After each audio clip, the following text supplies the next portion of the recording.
De toda la temporada de Semana Santa. Para mí, el domingo de resurrección es el día más importante de la cristiandad en toda la tierra. Amén. Por favor, 3 personas que me digan una manera de resumir el Evangelio. ¿Cómo resumen ustedes el Evangelio? 3 personas que con voz fuerte me lo digan.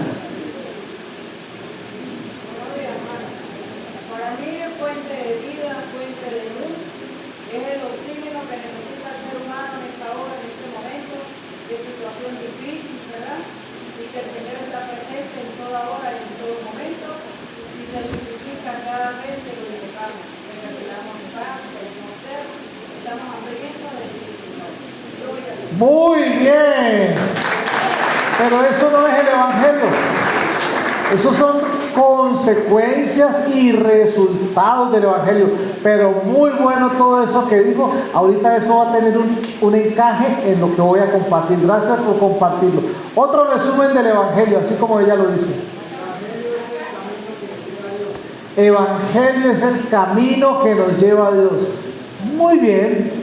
Está frío, pero ya va como caminando hasta tibio. Muy bien.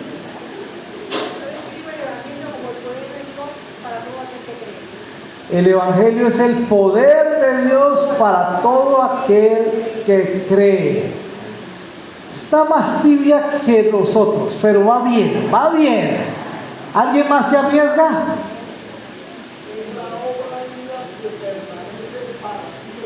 Obra viva que permanece para siempre. Está bonito, está bonito. Y la última por aquí.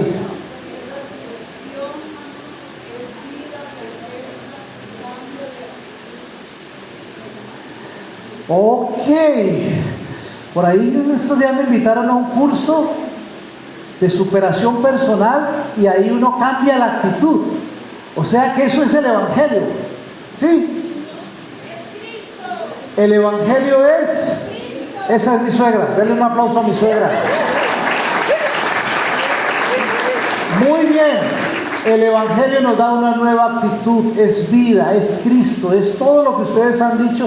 Algunas personas dicen que el Evangelio son las buenas nuevas. Otras personas dicen, es el Hijo de Dios que vino a morir por nuestros pecados. Es la obra de Jesús en favor de la humanidad. Es la salvación que alcanzamos por medio de nuestra fe en el Señor Jesucristo. Eso más todo lo que hemos dicho tiene que ver con el Evangelio. Pero en la mayoría, solo la señora Elba usó la palabra, en la mayoría de las descripciones que aquí dijimos y que uno oye en todo lugar, la mayoría obvian la palabra resurrección. Sin resurrección estoy al mismo nivel del budismo y de otras tantas religiones. La gran diferencia entre el cristianismo y otras religiones es que Jesús está vivo hoy. ¿Por qué? Porque Él resucitó. Hoy en día la gente no menciona la resurrección cuando habla del Evangelio. Lo mismo pasaba hace 2000 años. La resurrección era algo como por ahí, algo rapidito, ¿no? Y hay un capítulo en la Biblia, que es el primer capítulo en el Nuevo Testamento que explica, afirma, profundiza, cava profundo sobre la resurrección. Y en ese capítulo se nos dice, se nos habla de que la iglesia a Corinto había olvidado la importancia de esta verdad. Y algunos hasta lo estaban negando. ¿Cómo le parece un cristiano que pueda estar dudando de la resurrección de Jesús? ¿Cómo le parecería a usted ese cristiano? Ese no sería un cristiano, sino un cristino, dicen por ahí, ¿no? Un cristino. No es posible ni imaginarnos cristianos que duden de la resurrección de Cristo. Y estaba pasando en medio de los corintios. Y por eso el apóstol Pablo le recuerda a toda la iglesia a quien le escribe esta carta a los corintios en qué consiste el evangelio. Déjeme decirle, la mayoría de cristianos, bueno, no voy a decir la mayoría, peco con esto. Pienso que muchos cristianos no saben describir qué es el evangelio. Tienen ideas, saben los cantos, saben los días de reuniones, saben la dirección de la iglesia y otra cantidad de cosas muy alrededor de todo lo que es el evangelio. Pero a ciencia cierta, muchos cristianos no pueden dar una descripción de lo que es el evangelio de Jesús.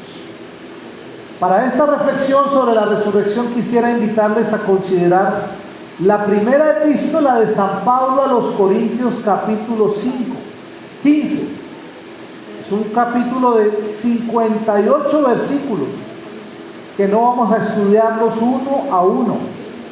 Pero como usted no tiene nada que hacer esta tarde, usted lo va a hacer.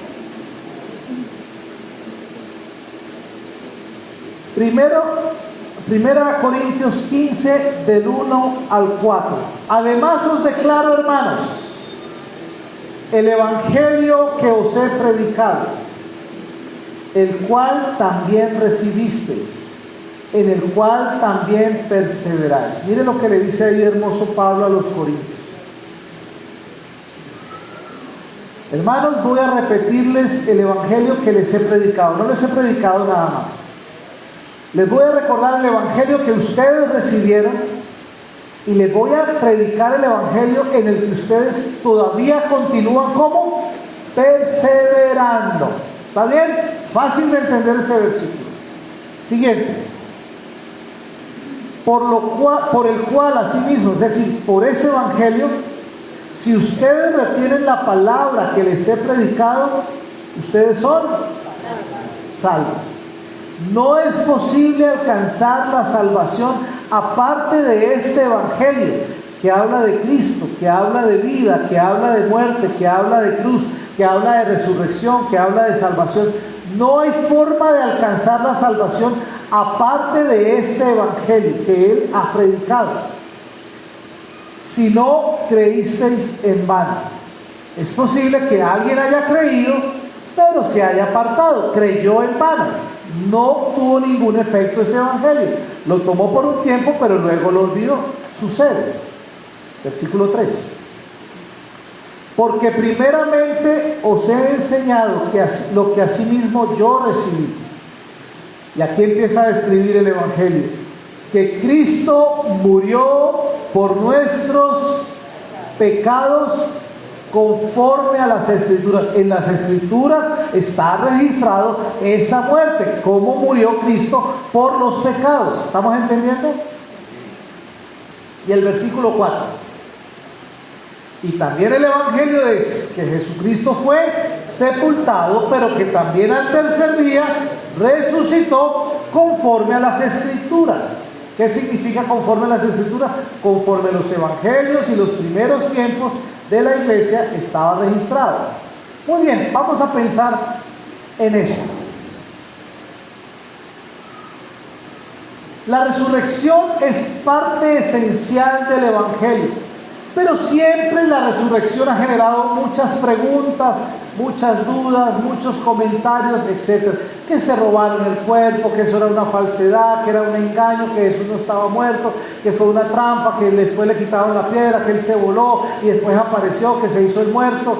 Todas las cosas que la gente a veces dice. Y yo quiero tratar de contestar 3 preguntas que la gente normalmente puede hacerse respecto a este importante tema del Evangelio, como lo es la resurrección de Jesús. Pregunta: ¿la resurrección realmente sucedió? Ok, vamos a pensar en ello. Sigamos leyendo el versículo 5. Después de que viene hablando de que resucitó al tercer día según las Escrituras y que apareció a Cefas. Cefas es el mismo Pedro, San Pedro.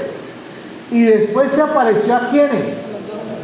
A 12 que andaban con él. Siga. Después apareció a más de 500 hermanos juntos. A la vez se le apareció a los 500. Muchos estaban vivos. ¿Están vivos hoy? No, vivos para el momento en que fue escrita esta carta. Y otros ya duermen. De los 500 a los que Jesús se le apareció, mientras Pablo estaba escribiendo esa carta, algunos estaban vivos, otros ya habían muerto. Versículo número 7. Después se apareció a Jacobo. Después se le apareció a todos los apóstoles. Y al último de todos, como a un abortivo, como una ñapita, ¿quién escribe esto? El apóstol Pablo. Dice él: como último se me apareció a mí. Recuerde, Pablo no fue parte de los 12, no anduvo con Jesús los 3 años. Solamente después de que Jesús resucitó, Pablo tuvo un encuentro con el Señor, que en estos días yo les comentaba en el Super Domingo, que es narrado en 3 partes del libro o carta de los Hechos. Entonces Pablo les está recordando a la iglesia de Corintios estas cosas. Ahora, la razón o el hecho por el cual San Pablo le está escribiendo a los corintios, pregunto, ¿los corintios o la iglesia que estaba en Corintios eran hermanos cristianos? Ya habían aceptado a Jesús. ¿Se acuerda que eran los seguidores del camino que nosotros habíamos hablado en días pasados? Entonces a ellos les está escribiendo. Pero para nuestra reflexión sobre la resurrección, nosotros a veces hoy pensamos que la gente de atrás, de hace 2000 años, de este tiempo, eran menos inteligentes que nosotros, que ellos eran supersticiosos, ellos eran un poquito fanáticos, estaba pues todavía muy calientico el tema de Jesús y hasta se podían engañar. Pero nosotros en el siglo XXI somos gente más avispada, más inteligente, usamos tablets, tenemos teléfonos, no sé cómo, ellos no tenían ni teléfono, o sea, ellos eran más caíditos de la mata. Nosotros somos más inteligentes. ¿Cuántos creen eso? Ninguna menos. De pronto usted también hubiera dudado. ¿Se acuerdan los discípulos de Jesús? Antes de que Él les diera la gran comisión, lo vieron, se les apareció a los 12 discípulos que habían andado con Él 3 años. Y dice que aún ellos andando 3 años con Jesús, algunos dudaban. ¿Qué quedará para nosotros? Entonces también nos podría pasar algo como eso. Entonces este pasaje precioso, estos primeros versículos de Corintios, nos empiezan a enseñar que la resurrección fue algo real, que tuvo testigos presenciales y oculares, ¿verdad? Y que fácilmente la gente del primer siglo estaba creyendo. Ahora, hay muchos argumentos a favor de la resurrección de Jesús, pero al menos Pablo menciona algunos que aquí acabamos de leer en los versos anteriores, y el primero fue Pedro. ¿Se acuerda que decía Cefas? A Cefas fue el primero que se le apareció. Y Cefas o Pedro había padecido por su fe, había sido expatriado, Finalmente Pedro, ¿cómo murió? Siendo muy anciano. Él mismo dice que estaba muy anciano cuando escribió la primera y segunda epístola de San Pedro, pero luego Pedro murió martirizado. Algunos textos históricos de bastante fundamento dicen que Pedro fue muerto ¿cómo? Con la cabeza para abajo. Fue martirizado. Ahora, déjenme avanzar en cada uno de estos testigos y al final tomamos una reflexión. A otros apóstoles también se les apareció, que también fueron martirizados. ¿Cuántos de ustedes están listos a ser martirizados por una mentira? Por algo que ustedes saben que es puro cuento, que es algo que ustedes están inventando. Nadie.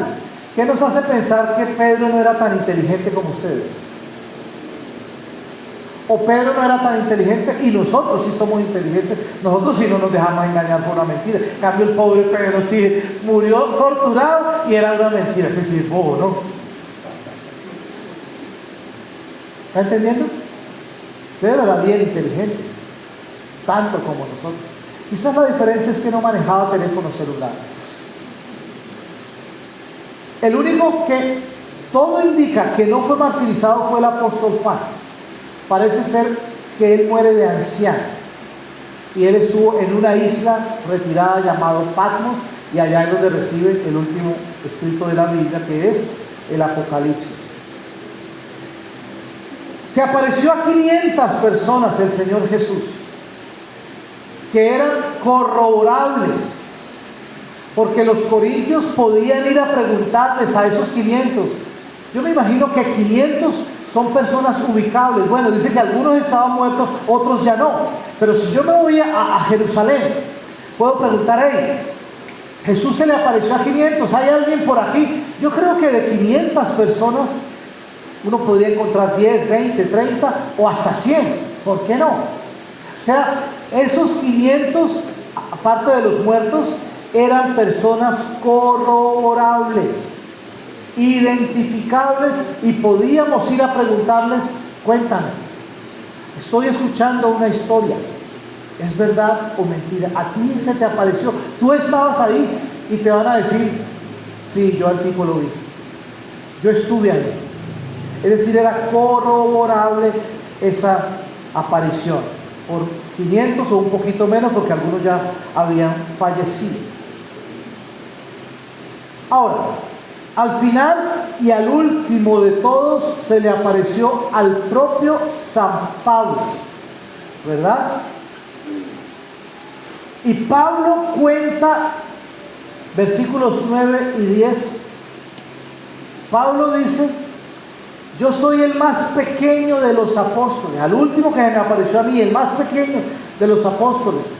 No soy digno de ser llamado apóstol, y me da pena decirlo, yo era el que los perseguía a ustedes. Es más, algunos de esos 500 posiblemente estaban siendo torturados y perseguidos por sostener la verdad de que Jesús había resucitado. Yo tengo pena porque yo era un perseguidor, y el versículo 10 dice: pero por la gracia de Dios soy lo que soy, y su gracia no ha sido en vano para conmigo. Antes he trabajado más que todos ellos, pero no yo, sino la gracia de Dios conmigo. Mire, a mí se me apareció, tengo pena, yo fui un perseguidor, pero es la gracia de Dios que me ha escogido, y es más, he trabajado más que cada uno de ellos. Ahora, Pablo sufrió muchas persecuciones y dolores por Cristo, por predicar el Evangelio. Segunda a Corintios, estamos en primera, vamos a segunda a Corintios capítulo 11, versículo 23 al 27. La segunda carta de San Pablo es una defensa que él hace de su llamado, servicio y ministerio ante los grandes superapóstoles. Había unos tipos que creían que ellos eran los líderes, y así lo llama la Biblia, los superapóstoles. Y él dice: ellos son ministros de Cristo. Como si estuviera loco yo hablo. Yo también. A mí se me apareció. Yo más. en trabajos abundante, en azotes sin número, en cárceles más, en peligro de muerte no, muchas veces. Siga. De los judíos 5 veces he recibido 40 azotes menos uno. Siga. 3 veces he sido azotado con varas, 1 vez apedreado, 3 veces he padecido naufragio, 1 noche y 1 día he estado como náufrago en alta mar. Siga. En caminos muchas veces, en peligros de ríos, peligros de ladrones, peligros de los de mi nación, peligros de los gentiles, peligros en la ciudad, peligros en el desierto, peligros en el mar, peligros entre falsos hermanos. Siga. En trabajo y fatiga, en muchos desvelos, en hambre y sed, en muchos ayunos, en frío y desnudez. ¿Cómo le parece la listica de lo que experimentaba Pablo? ¿Cuántos están dispuestos a vivir todo eso por una mentira? Por algo que usted sabe que eso es puro cuento. Ni un azote yo me lanzaría, ni un ayuno, ni un desvelo. Por algo que es mentira, no tiene sentido. Pero miren todo lo que al apóstol Pablo le tocó sufrir por causa del Señor. Volviendo a nuestro texto, 1 Corintios 15. Entonces Pablo mismo está diciendo que él reconoce algo como absurdo, sufrir por algo que no es verdad. Versículo 32, estamos en el 28, salta al 32 y dice: si como hombre batallé en Éfeso contra fieras, aquí fieras no son animales, son personas. ¿Qué me aprovecha si los muertos no resucitan? Pues comamos y bebamos, que mañana moriremos. ¿Qué cuento de resurrección esos cuentos? Si los muertos no resucitan, pues disfrutemos la vida, echémosle al placer, disfrutemos la vida como se debe disfrutar, comamos y bebamos, que mañana moriremos. ¿Ha oído esa expresión por ahí en el mundo? Es una expresión bíblica, por si sabía. Aún cuando usted no era cristiano, usted ya repetía la Biblia, usted decía, comamos y bebamos, que mañana moriremos, y eso es lo que dice la Biblia. Y más adelante Pablo muere por causa del Evangelio. Repito, pregunto, señor Luis de Pablo, ¿está dispuesto a morir por una mentira?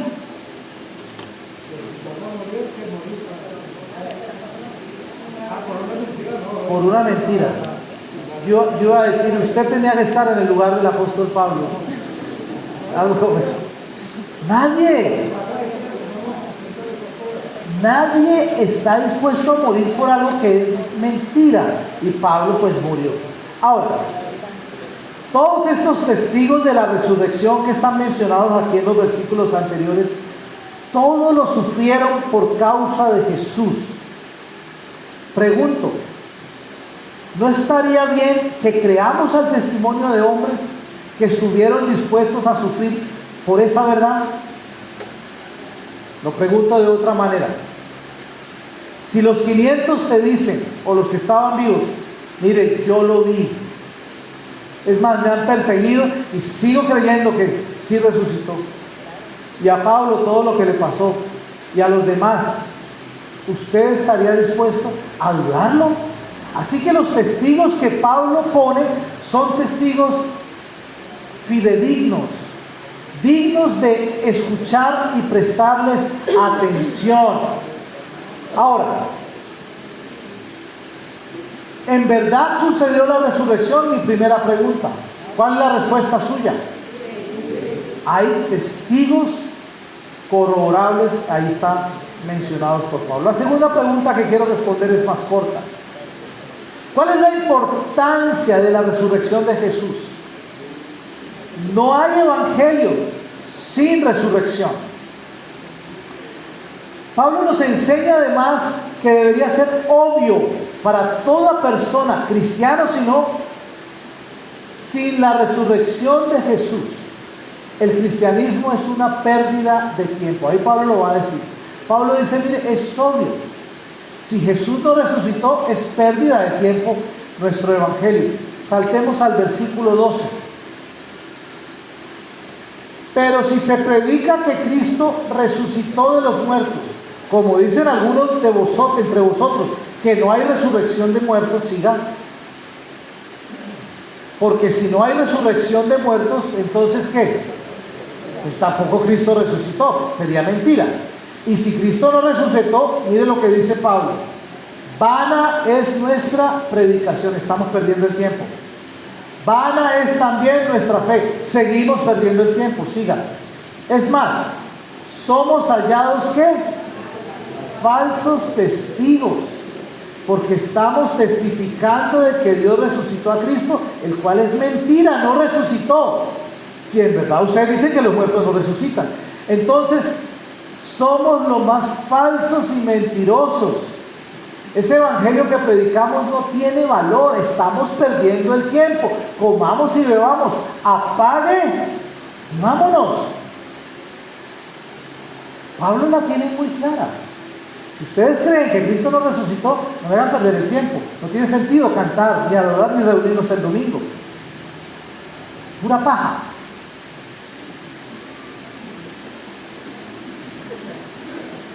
Está hablando paja, pastor. Cristo no resucitó. Amén. Somos hallados ¿qué? Falsos. Y sigan el otro, por favor.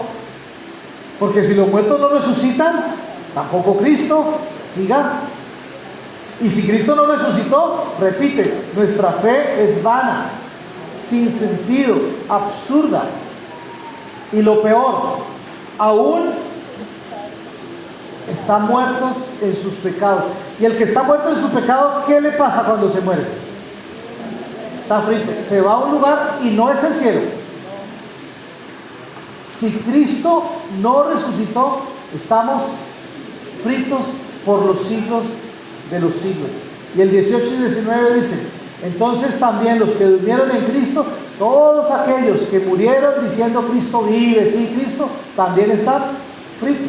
Y el 19: si en esta vida solamente esperamos en Cristo, somos los más dignos de conmiseración de todos los hombres. La NBI dice: seríamos los más desdichados de los mortales. Imagínense que nos vieran cantando en todos los locales, Él vive, y es mentira. Sería una burla, sería una desdicha total. Entonces pregunto, ¿es importante la resurrección de Cristo? Claro. Hay un autor de las Crónicas de Narnia, no sé si algunos vieron esa película de las Crónicas de Narnia, el baúl, el ropero y algo más. Él dijo, parafraseando, algo así: si la resurrección es real, esta es una frase que quiero que la guarden, entonces es muy importante. Si es real, debe ser importante.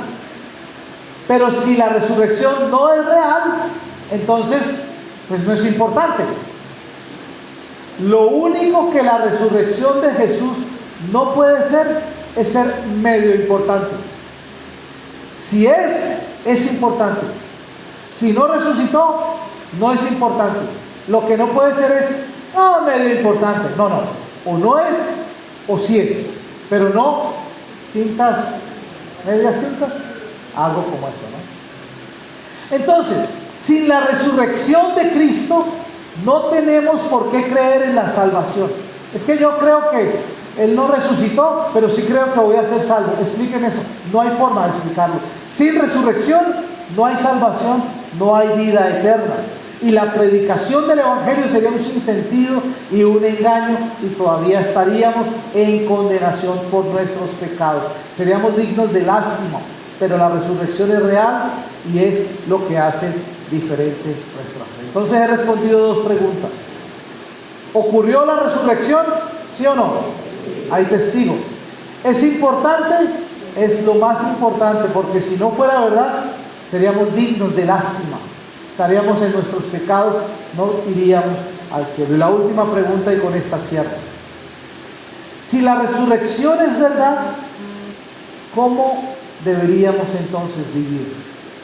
¿Cuántos de ustedes vieron un video que yo pedí que algunos vieran de un hombre que hace un monólogo muy lindo y él se sube a la cruz, se baja de la cruz, conversa, pelea, grita, sube, baja y al final él dice algo muy lindo? Es por esa cruz que yo, este ladrón, ahora soy salvo. ¡Wow! Me pareció tan lindo ese monólogo que lo envié a muchos lugares en WhatsApp.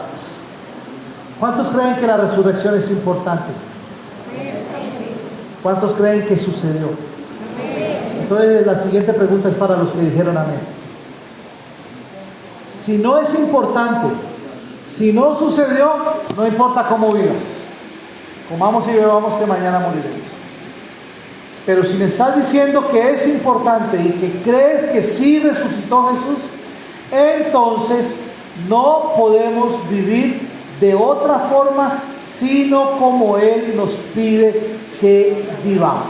Pablo no solamente quiere convencerte de la verdad y de la importancia. Sí, muy lindo la verdad, Él resucitó y es muy importante, felicitaciones Pablo, y sigamos viviendo de la misma manera. No, Él no solo quiere convencernos de eso, sino que quiere que esa resurrección baje a nuestro corazón y cambie y transforme o impacte nuestra manera de vivir. No hay cristianismo sin resurrección. El que está en Cristo, cuando la Biblia dice el que está en Cristo, es el que está también en el Cristo resucitado. No solo en el Cristo de las páginas, en el Cristo de la alimentación de los 5,000, de los 4,000. Ese Cristo es lindo, pero el que está en Cristo está en todo el Cristo, inclusive el de la resurrección. Y ese es el que debe impactar nuestro corazón. Debemos entonces vivir como Él demanda. Si no estamos viviendo como Cristo pide que vivamos, tu conocimiento del Evangelio está en cero. No has conocido el Evangelio. Hay mucha gente que yo pudiera decir sin ponerme en lugar de hacer juicios. Yo les he dicho que estoy en un grupo de compañeros. Ahorita han puesto cosas lindas, hasta uno puso su video lavándose los pies por allá en una iglesia católica. Y ellos el lunes ponen Dios te bendiga, pero el jueves ya se les olvidó. Si ellos de lunes a jueves viven una vida desordenada o toda la semana un desastre y el domingo se dan golpes de pecho, ese Cristo no ha pasado realmente por ese corazón. Porque el Cristo verdadero transforma la vida y transforma el corazón. Y me voy a atrever a decirlos, dentro de las iglesias evangélicas es posible que el Cristo resucitado no haya aparecido ni amanecido en el corazón de muchos. Vienen hoy, al mes aparecen, leen la Biblia, un año sin leerla, oran hoy, dentro de 6 meses vuelven y oran, nunca le han compartido de su fe a nadie, y uno dice, ¿será que este sí es un verdadero convertido? Y yo quiero pedirle que en esta mañana usted pueda ser impactado por la resurrección.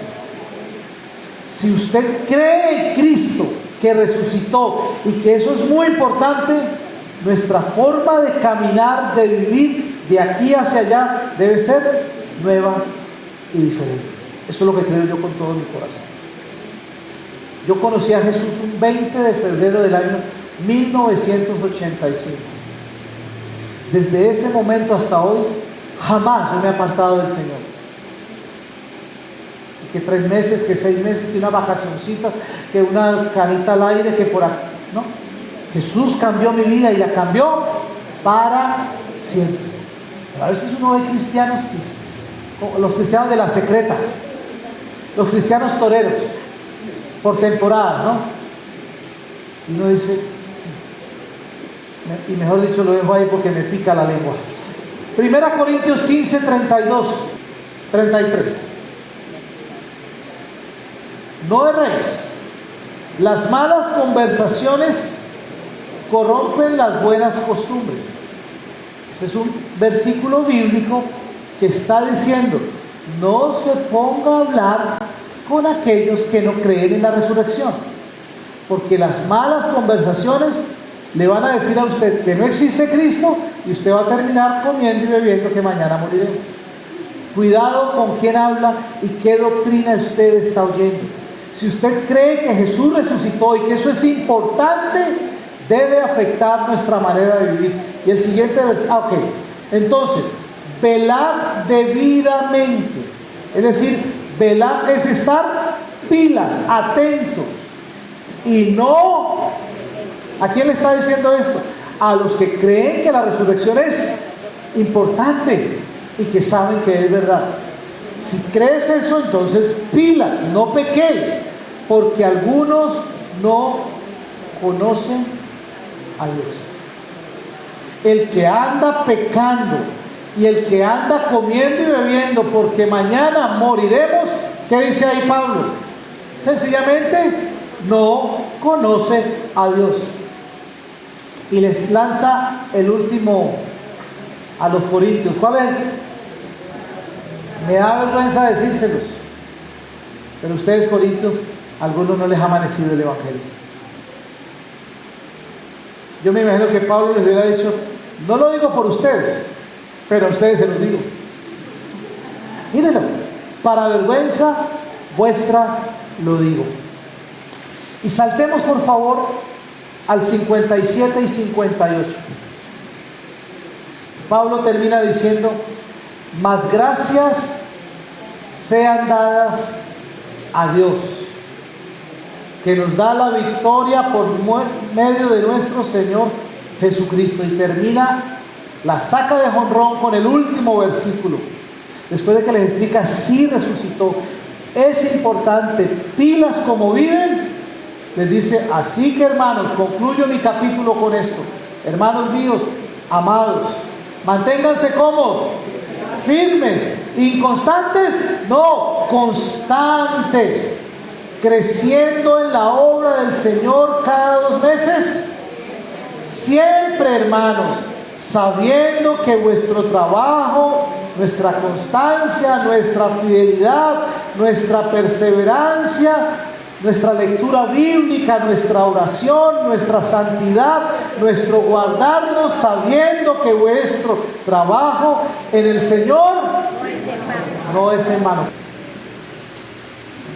Creemos que Jesús resucitó y eso es importante. ¿Cómo debería ser nuestra forma de vivir? Hermanos, manténganse firmes e inconmovibles, por favor. Progresen siempre en la obra del Señor. No dejen de venir ni un domingo a la iglesia. No dejen de congregarse. Estén conscientes de que nuestro amor al Señor no es en vano. Mantenernos puros, limpios y santos no es en vano. Pregúntale al Señor: ¿qué quieres hablarme, Señor, en esta mañana? En este domingo de resurrección. Pregúntaselo con tus labios: Señor, ¿tienes algo que decirme en esta mañana? Impacta mi espíritu y mi corazón con tu palabra, Señor. Que no me entre por un oído y que me salga por el otro. Que tu palabra se quede dentro de mi ser.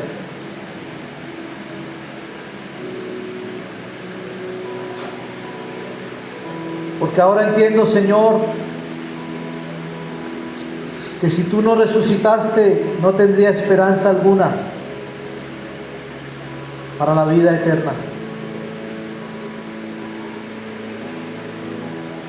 Hay sentido para esforzarnos en hacer el bien, en amar, en perdonar, en servir, en ser personas correctas. La resurrección de Jesús es la garantía de nuestra vida eterna. Mucha gente habla de Dios, menciona a Dios, hasta canta los cánticos de Dios, pero parece que el Evangelio no ha impactado su corazón.